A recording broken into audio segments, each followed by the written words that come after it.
The legal team representing the Chamberlain family say lives could have been saved if the original ruling that Azaria Chamberlain was taken by a dingo was upheld. The Northern Territory coroner will examine new evidence about dingo attacks during a coronial inquest next year.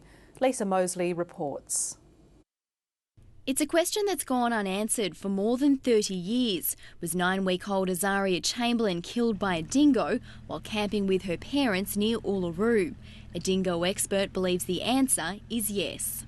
It is very likely that Azaria Chamberlain could have been taken by a dingo, especially if she was in the tent alone and she was crying.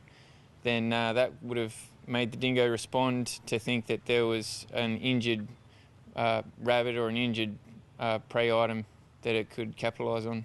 Coroner Elizabeth Morris will reopen the infamous case in February. She is one of the few magistrates, I think, who are not, what would you say, tainted by having been in the earlier time part of the investigative or the prosecution team. Michael Chamberlain and his former wife Lindy Chamberlain-Creighton have provided new information to the coroner about dingo attacks on young children.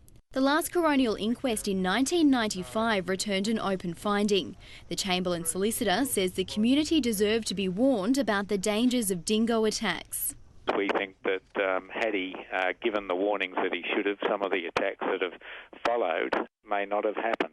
John Lawrence worked for the Crown during a royal commission into the death.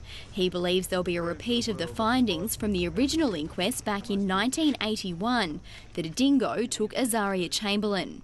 The inquest will come to a conclusion very much similar to Mr Barrett's, ironically, 30-odd year ago, and that should really put it to bed.